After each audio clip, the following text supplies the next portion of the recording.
I think it's pretty obvious to anyone who's had the misfortune to be following my LinkedIn for some time that I like LinkedIn. LinkedIn is my platform, I guess, where I get to meet people, engage with people.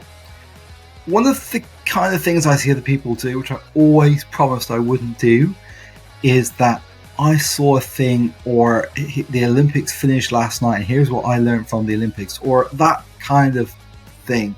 And I hope I'm not going to do that, but I do want to share something with you.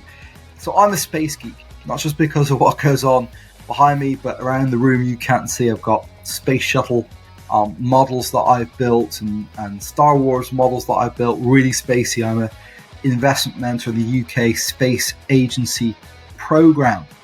And I've always been fascinated by the space program, by the Apollo missions, by the various shuttle missions. I remember watching Challenger blow up. I remember watching what happened with Columbia. I've read every book I can. The Apollo 13 mission, which was popularized by the Hollywood movie starring Tom Hanks, it's got to be one of the most fascinating stories about travel ever. For those of you who don't know, crew of 3 commanded by Jim Lovell on Apollo 13 were on their way to the moon when they suffered a very, very substantial and critical malfunction with the engines of the module that was flying them to the moon.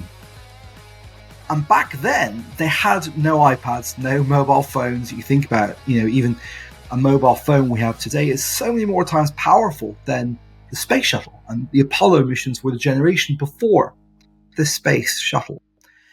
And they had to effectively abort the mission to the moon, turn the module around with very constrained resources and many malfunctions in many systems.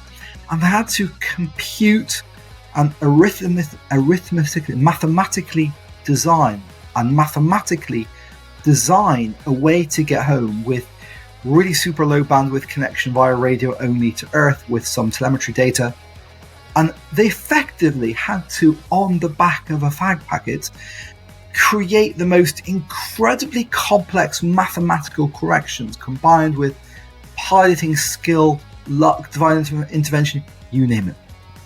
And I actually heard on the way home today, it's an interview with Susan Lovell, who is the daughter of Jim Lovell. It's the 50th anniversary of the Apollo 13 mission, about that whole return and kind of emotions they went through. A new film, new documentaries being released. And she said a really interesting line.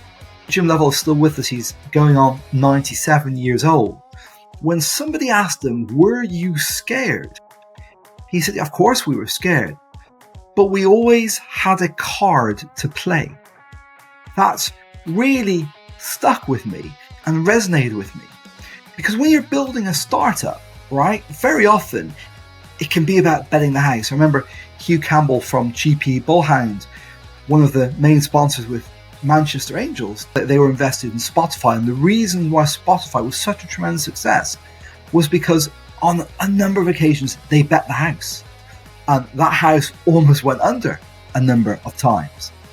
And by betting the house, it's all or nothing. Whereas Jim Lovell spoke about always having a card to play. You did a thing. This was plan A. If plan A didn't work out, you just moved on to plan B and plan C and plan D. There always was another card to play.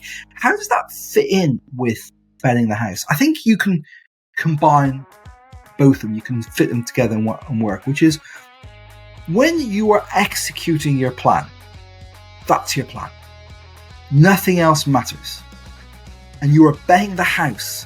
You are literally willing to let your business go down if plan A does not work out. You are betting the house.